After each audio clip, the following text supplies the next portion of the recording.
রবিউল আউয়াল এমন একটা মাস, যেই মাসে আল্লাহ রাব্বুল আলামিন এই পৃথিবীতে এমন একজন মহামানবকে পাঠিয়েছেন যিনি পুরো বিশ্বটাকে পরিবর্তন করেছেন, এবং যিনি এমন একজন ব্যক্তিত্ব যার অনুসরণ করা ছাড়া আমরাও জান্নাতে যেতে পারবো না। যিনি এমন একজন ব্যক্তিত্ব যিনি নিশ্চিত জান্নাতি জানার পরেও তাহাজ্জুদে দাঁড়িয়ে পা ফুলিয়ে ফেলতেন, যাকে আল্লাহ রাব্বুল আলামিন দোয়া কবুল হবে সার্টিফিকেট দিয়েছেন, তিনি সেই দোয়াটাকে স্টপ রেখেছেন। কিয়ামতের মাঠে তিনি এই দোয়াটা করবেন আমাদের জন্য। এই মাসে সেই মহামানবকে এই পৃথিবীতে পাঠানো হয়েছে, আবার এই মাসেই আল্লাহ রাব্বুল আলামিন তাকে তার কাছে নিয়ে নিয়েছেন। কিন্তু আমাদের মুসলিম যুবক যুবতী, তরুণ তরুণী, কিশোর কিশোরী, আবাল বৃদ্ধের বেশিরভাগ, আমি চ্যালেঞ্জ করলাম 80 to 90% বলতে পারবে না আজকে এই মাসের কত তারিখ। 80 to 90% যুব সমাজকে জিজ্ঞাসা করে দেখেন, জরিপ করে দেখেন, ওরা গুগল ঘাটবে, দেখি তো কয় তারিখ। তো যাই হোক, আমি কাউকে আঘাত করতে চাচ্ছি না, আমি আপনাদেরকে বোঝাতে চাচ্ছি যে আমরা সাংস্কৃতিকভাবে এখন পরাজিত। কথা বুঝতে পারছেন? আচ্ছা, অথচ আমাদের যে রিজিক, হায়াত, এই সব কিছু কিন্তু আরবি মাস কেন্দ্রিক আল্লাহ পাক নাযিল করেন। চাঁদের 1 তারিখ যখন রমজানের প্রথম চাঁদ ওঠে, আমরা কি জানুয়ারি ফেব্রুয়ারি হিসাব করে রোজা রাখি, নাকি শাবান রমাদান হিসাব করে রোজা রাখি? হজ যখন করি আমরা কি ফেব্রুয়ারি মার্চ এগুলো হিসাব করি, না জুলহিজ্জা? যাই হোক, তো দেখেন, যখন একটা জাতি মানসিকভাবে পরাজিত, ওই জাতিকে দিয়ে আপনি বিশ্ব শাসন করাতে পারবেন। আর আমাদের মূল গন্তব্য হচ্ছে বিশ্ব শাসন করবো ইনশাআল্লাহ। এটা তো হবে, হবে কি না? হয়তো আমরা থাকবো না, আমাদের ইমান, আমল, আখলাক, মুআমালাত, জামা, ইমারা, এগুলোর যে অবস্থা, তাতে এটা দিয়ে বিশ্ব শাসন এটা মাথায় ঢুকায় না। যত বড় বড় লেকচারই দেখ, পসিবল না, ফুল স্টপ। কখন পসিবল হবে? যখন আবু বকর, ওমর, ওসমান, আলী রাদিয়াল্লাহু আনহুম আজমাইন, সাহাবায়ে কেরাম, তাদের মতো ওই আদলে একটা জেনারেশন গড়ে উঠবে তখন। এখন কি সেরকম জেনারেশন আছে? হিসাব করে দেখবেন, একটা সমাজের মধ্যে 80% মানুষ নামাজ পড়ে না। আমি চ্যালেঞ্জ করলাম। আর যারা নামাজ পড়ছি, তাদের নামাজে কার কতটুকু বিশুদ্ধতা আছে, এটাও একটা বিষয়। তেলাওয়াতের, রুকু সেজদার, তাসবিহ তাহলিলের, তারপরে আপনার খুশু খুজুর, এটাও একটা বিষয়। তারপরে আবার যারা আমরা পড়ি, আমরা কতজন আবার জামাতে পড়ি, এটাও একটা বিষয়। আর মহিলাদের তো দিনদারিতার অবস্থা আগে ভালো ছিল, এখনকার জেনারেশনের মহিলাদের যে অবস্থা, এই মেয়েদেরকে ঘরে নিয়ে আসলেও যে আপনি সুসন্তান পাবেন, এটাও ইল্লা মাশাআল্লাহ, যদি আল্লাহ চায় তাহলে সম্ভব, আদারওয়াইজ সম্ভব। রোজা রাখে কত পার্সেন্ট দেখবেন হিসাব করে, কত পার্সেন্ট মানুষ যাকাত ফরজ হওয়ার পরে যাকাত দিচ্ছে, এটা হিসাব করে দেখবেন। হিসাব করা যাবে, কিন্তু আমরা যদি আদমশুমারি করতে পারি, নামাজ শুমারিও করা যায়, সম্ভব ছিল। আবার ব্যবসা বাণিজ্য করতে গিয়ে কত পার্সেন্ট মুসলমান হালাল খায়, এটা আরো বড় কথা। চাকরি বাকরি, ব্যবসা বাণিজ্য, এই সব কিছুর মধ্যে এখন সুদ, ঘুষ আর দুর্নীতি। আমার কথা একদম সোজা সাপটা, কারো ভালো লাগলে লাগুক, না লাগলে নাই। আমার কবরে তো আর সে যাবে না, আর আমিও তো তার কবরে যাবো। একটা মন্তব্য করার পর যদি এটা নিয়ে সারা দেশে হইচই শুরু হয়ে যায়, কিছুই যায় আসে না। কারণ যেটা সত্য সেটা বলতে হবে, বলতে হবে কিনা। তবে আমি চেষ্টা করছি ভদ্র ভাষায় বলার জন্য, কাউকে আঘাত না করে। কাউকে আঘাত করে নবীর সুন্নত নয়, আমাদের সুন্নত, এটা আমাদের সুন্নত, মানুষকে আঘাত করে। তো কত পার্সেন্ট মানুষ হালাল খায়, এটা বড় কথা।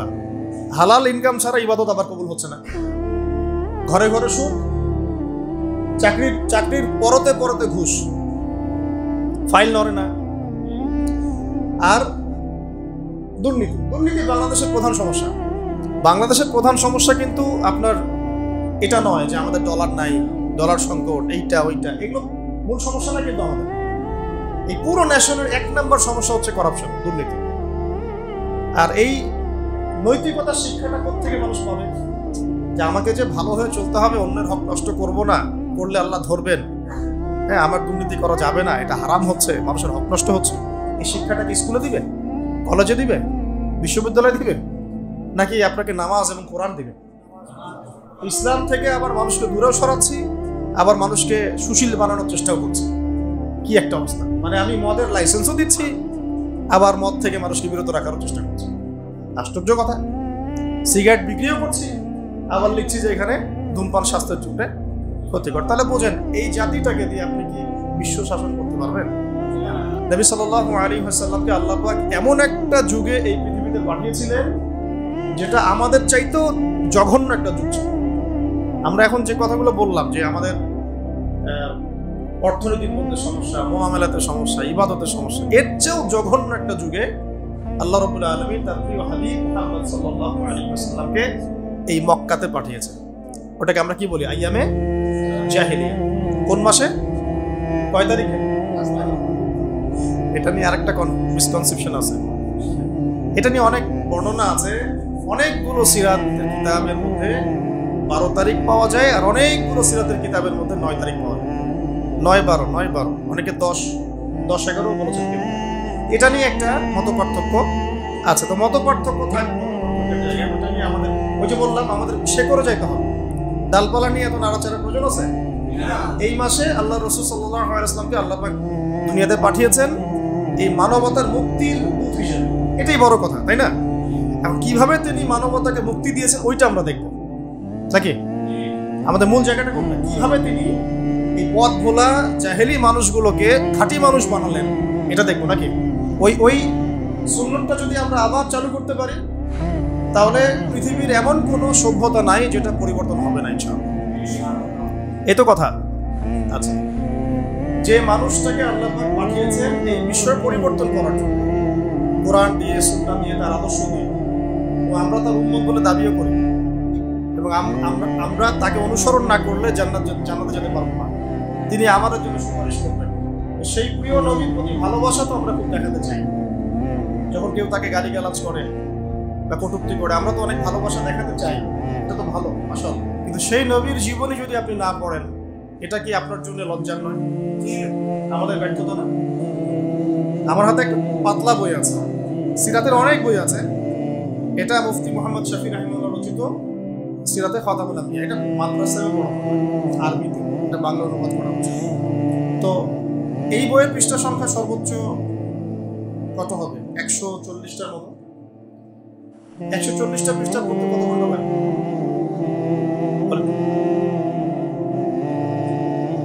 3 ঘন্টা, 4 ঘন্টা, 5 ঘন্টা, একদিন, 2 দিন, 7 দিনের মধ্যে শেষ করা যায়? তাহলে নিয়াত করেন এই মাসের মধ্যে শেষ করবেন। এটা ছাড়া আরো অনেক সিরাতের বই আছে। আর রাহিকুল মাখতুম আছে, নবী রহমত, রাহিকুল মাখতুম বইটাও চমৎকার, আল্লামা সফিউর রহমান মুবারক রাহিমাহুল্লাহ রচিত। আরেকটা আছে নবী রহমত, এটাও সুন্দর চমৎকার বই। এটা হচ্ছে সৈয়দ আবুল হাসান আলী নবী রহমান। এরকম অনেক বরেণ্য আলেমদের সিরাতের অনেক বই আছে, কেনা যাবে তো ইনশাআল্লাহ। এক কাপ কফি খেতে কত টাকা লাগে? 20 টাকা কফি পাওয়া যায়? আচ্ছা, দোকান ভেদে বন্ধুরা মিলে একটু আড্ডা মারলে কত টাকা? বান্ধবীর সাথে আড্ডা মারলে কত টাকা?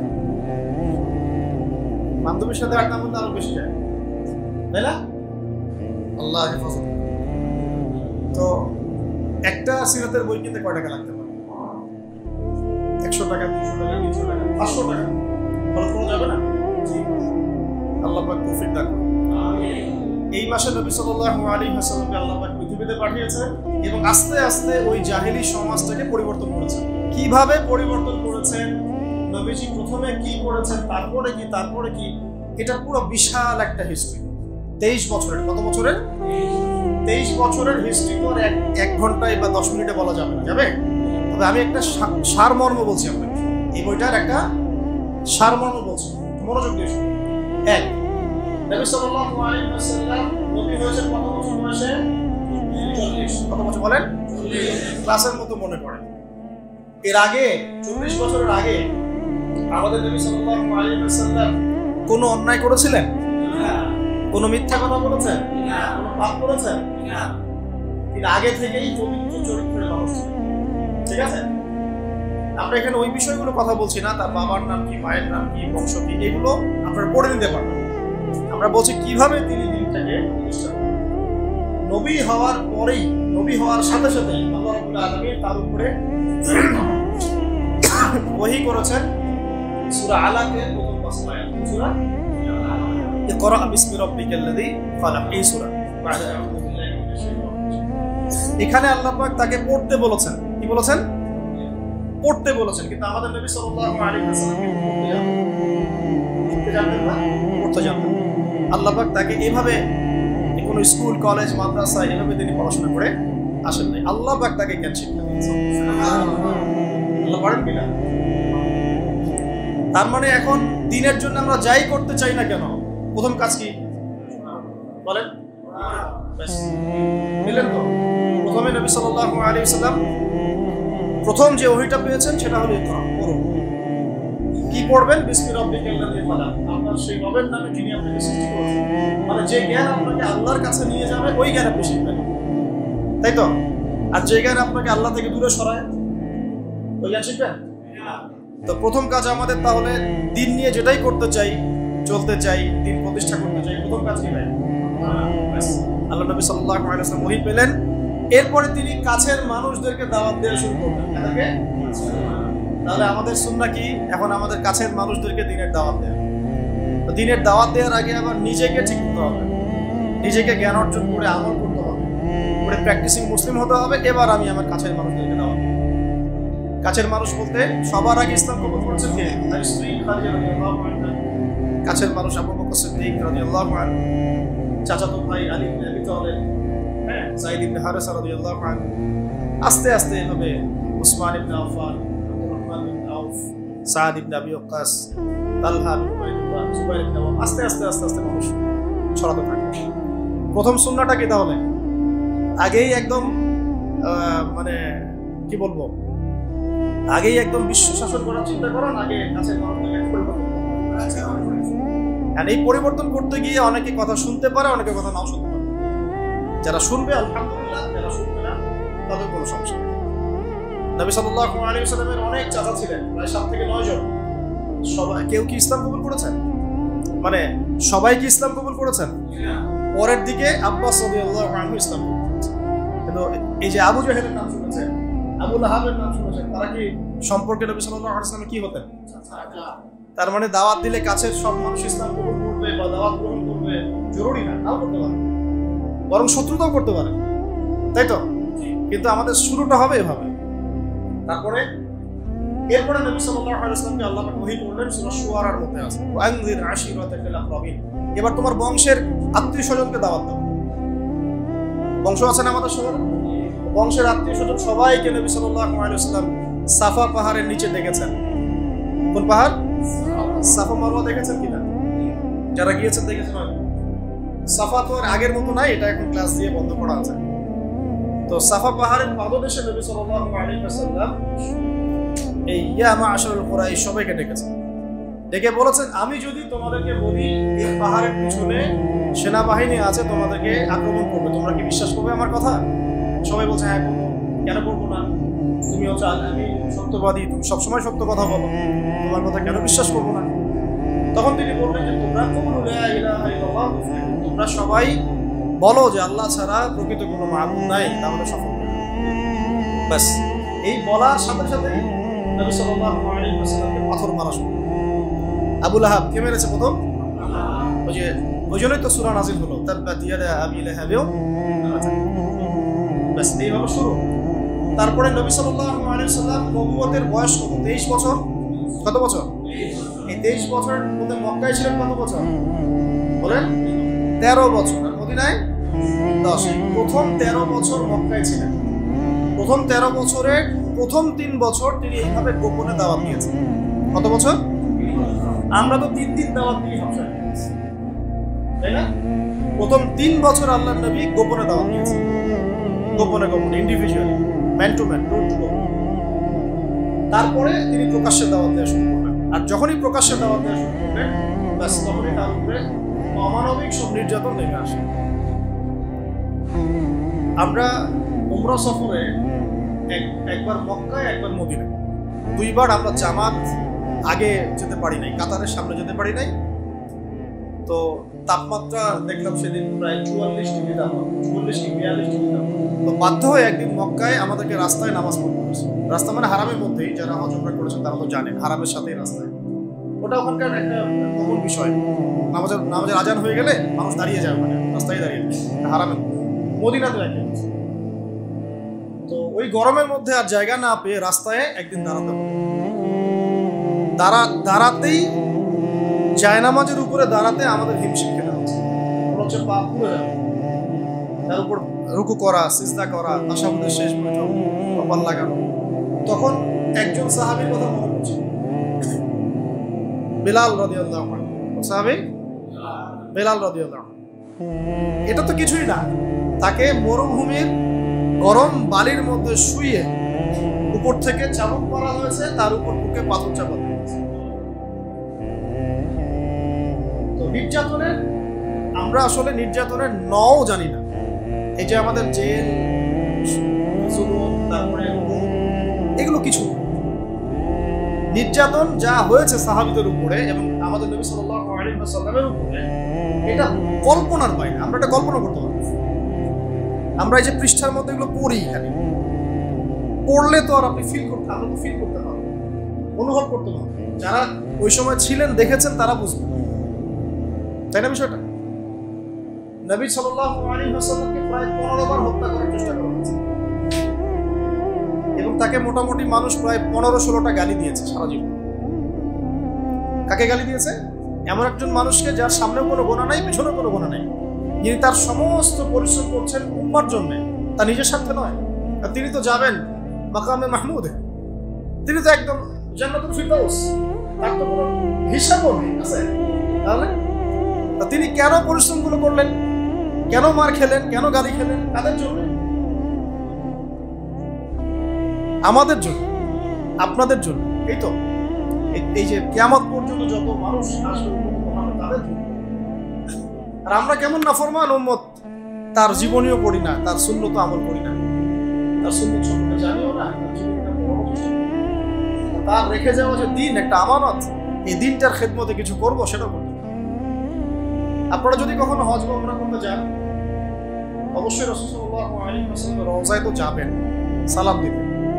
যদি আপনার মধ্যে সততা থেকে থাকে, আপনি দেখবেন যে আপনার সালাম দিতে লজ্জা লাগবে, লজ্জা পাবেন। আমরা লজ্জা পাই, দূরে দাঁড়িয়ে সালাম দিই। কোন মুখ নিয়ে সামনে যাবেন? নবী সাল্লাল্লাহু আলাইহি ওয়াসাল্লাম কি ওখানে মৃত? এটা তো একটা আকীদার বিষয় মনে করেন। আল্লাহর নবী সাল্লাল্লাহু আলাইহি ওয়াসাল্লাম তার কবরে আল্লাহ রাব্বুল আলামিন যেভাবে রেখেছেন সেভাবে জীবিত। সালাম দিলে তিনি সালামের উত্তর দেন। আপনি যখন সালাম দিবেন, আসসালামু আলাইকা আইয়ুহান নবী ওয়া রাহমাতুল্লাহি ওয়া বারাকাতুহু, এই সালাম তার কাছে পৌঁছে দেওয়া হবে, তিনি উত্তর দিবেন। কিভাবে দিবেন সেটা তো আমার বোঝার বাইরে, আমার বুঝের মধ্যে আসবে না। আসবে? তো এখন তিনি তো ওখানে আছেন, শুয়ে আছেন, তা আমি যাচ্ছি ওখানে সালাম দিচ্ছি, কোন মুখ নিয়ে সালাম দিচ্ছি? নবীজি যদি কখনো বলেন যে আমাদের পথে আমাদেরকে, তোমরা আমার দিনের জন্য কি করেছো? আজকে হাউসে কাউসারে পানি তুলে আসো, তোমরা আমার দিনের জন্য কি করেছো? তোমরা আমার দিনের জ্ঞান কতটুকু অর্জন করেছো? দিনের জন্য কতটুকু দাওয়াত দিয়েছো? কতটুকু আল্লাহর রাস্তায় জিহাদ করেছো? কি করেছো? আমরা কি আনসার দিব? এগুলো আমাদেরকে ফেস করতে হবে। তো আজকে থেকে 100 বছর পরেই হোক আর 1000 বছর পরেই হোক, ফেস করতে হবে কিনা? তাহলে যদি আমরা এমন কিছু করে তার সাথে সাক্ষাৎ করতে পারি যাতে তিনি আমাদেরকে নিয়ে গর্ব করেন, এটা উত্তম না? আল্লাহ পাক আমাদেরকে তার দ্বীনের জন্য এমন কিছু করার তৌফিক দান করুন যাতে তিনি, মানে আমাদের নবী সাল্লাল্লাহু আলাইহি ওয়াসাল্লাম এবং তার রব আল্লাহ রাব্বুল আলামিন আমাদেরকে নিয়ে গর্ব করেন। অন্যথায় আমরা এই মুখটাকে দেখাবো। তো সাহাবীরা এই বিষয়টা বুঝেছিলেন বলেই এত চরম জুলুম নির্যাতন সহ্য করেছেন হাসি মুখে। কেউ কি নবীর উপর কোনো অভিযোগ করেছিলেন যে আপনার দিনের মধ্যে এসে আমাদেরকে মাইর খেতে হচ্ছে? আর আমরা যখন দাওয়াতি কাজ করি, সামান্য একটু বিপদ আসলেই মানুষ যে রিঅ্যাক্ট করে, ভাই ঠিক আছে, এর আগে দাওয়াতি সফরে গেছে, আর দেওয়ার দরকার নেই। মানে সরাসরি তো বলতে পারে না, ঘুরাই ফিরাই ফোনও রিসিভ করবে।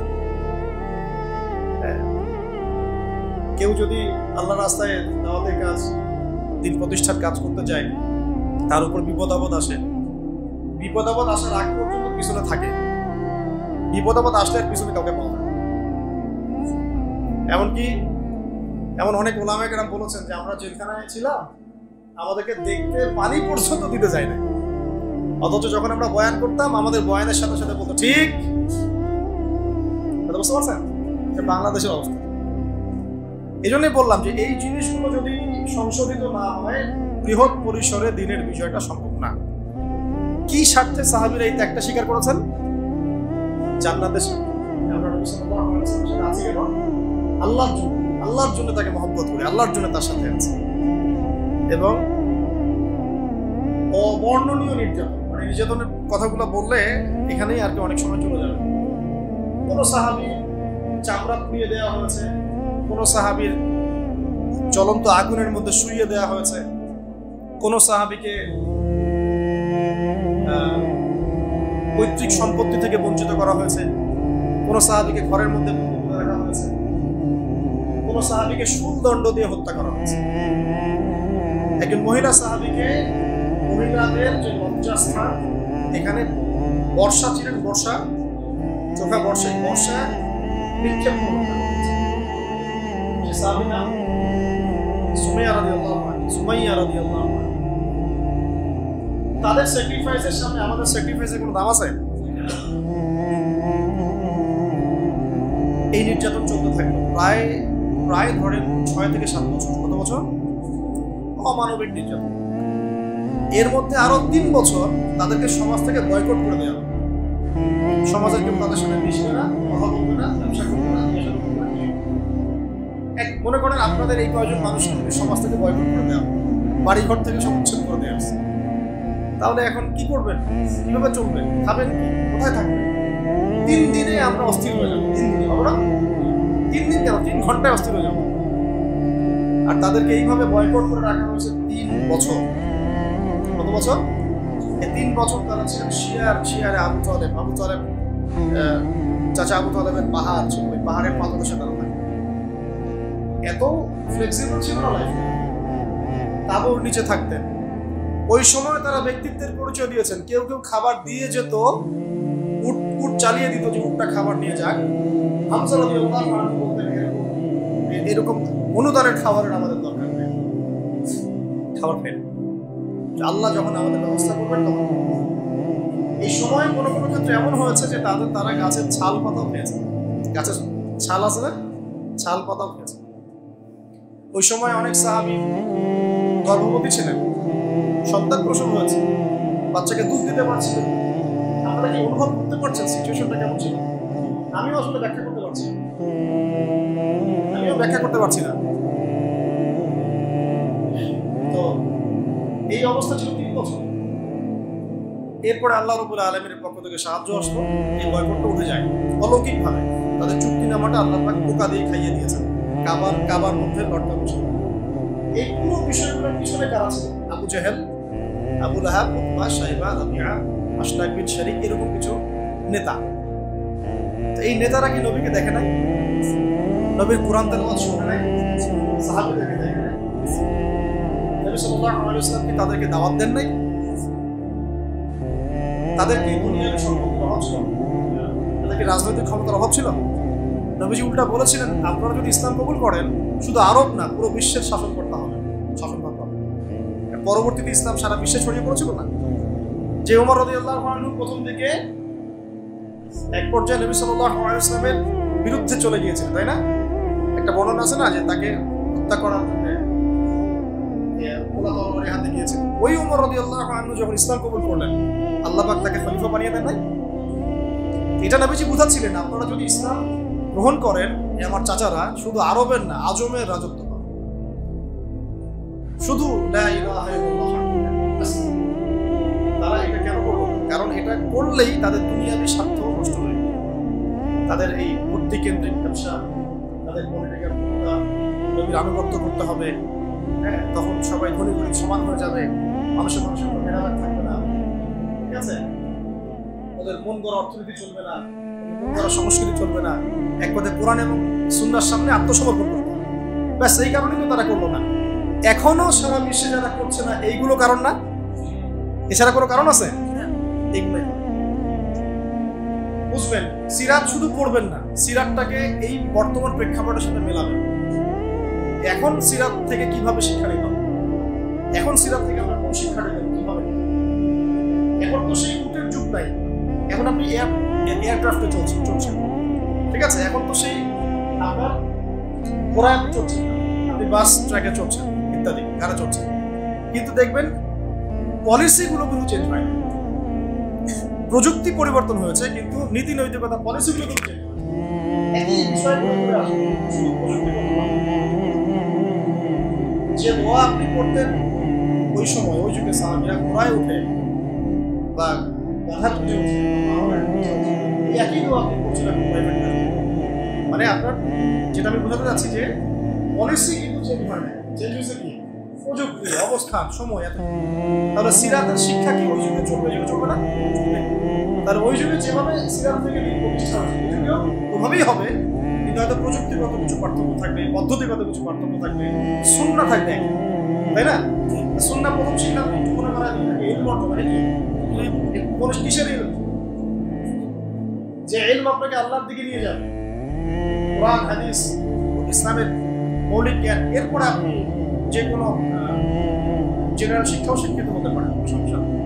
যে জ্ঞান আপনাকে উপকৃত করবে, আল্লাহ থেকে নিয়ে যাবে। তারপরে ইলমুর যে আমল, রিজিকটা হালাল হতে হবে, এবং তারপরে শুরু করবো দাওয়াতের কাজ কোথা থেকে? নিজের মানুষ, কাছের মানুষ, তারপরে আস্তে আস্তে আমার আত্মীয়স্বজন, আমার বন্ধু বান্ধব, পাড়া প্রতিবেশী, এই তো। এরপরে আল্লাহ যাকে যত বড় ক্ষমতা দিবেন, তত বড় মাকাম দিবেন, সে তত বড় জায়গা থেকে ধীরে ধীরে দাওয়াতের কাজ করবে। আর আল্লাহ একজনকে হঠাৎ করে উপরের মাকাম দেন না, আস্তে আস্তে আস্তে আস্তে আল্লাহ নিয়ে যান, তাই না? এখন এবার আসেন, যখন দাওয়াতের কাজ করবেন তখন নির্যাতন আসবে কিনা? কি শিখলেন সুন্নাত থেকে? সাহাবীদের উপর এসে থাকলে আপনারা উপরেও আসবে। যদি না আসে, যদি কোনো রকমের কটাক্ষ, অপবাদ, সমালোচনা, যে হাবি জাবি, শারীরিক নির্যাতন, মানসিক নির্যাতন, এইগুলো যদি কোনোটাই না আসে, বুঝে নেবেন এটা কোনো দাওয়াত, এটা কোনো দাওয়াত, এটা একটা গোলালু মার্কা দাওয়াত। সব তরকারি দিয়ে চলে, গরুর গোশতেও গোলালু, এমনি সবজিতেও গোলালু। ওটা এমন দাওয়াত যে দাওয়াতটা সুরসুরি মার্কা দাওয়াত। আমার মানে এড়িয়ে যাবো, আমি বিপদ এড়িয়ে যেতে চাই, আমি দাওয়াতের কাজ করতে চাই, কিন্তু বাবা আমার গায়ে আমার জন্য কোনো কাদা না লাগে, খুব সতর্ক। এইসব দাওয়াতের যখন হকপন্থী মানুষ কথাও বলবে বা কলমও ধরবে, তখন বিভিন্ন রকম কথাবার্তা আসবে সমাজে। এমন হতে পারে সবাই মিলে তাকে আক্রমণ করা শুরু করছে, এমন হতে পারে। বিচক্ষণ জ্ঞানী মানুষরা এখান থেকেই বুঝে নেবে যে আল্লাহ পাক হয়তো সেই ব্যক্তিকে কবুল করেছে বলেই এটা হচ্ছে, হয়তো আল্লাহ ভালো জানে। আর যদি দেখা যায় ইসলামিক দাওয়াতি কাজ করছেন, রেভলিউশন মুভমেন্ট, অনেক বড় বড় কথা বলছেন,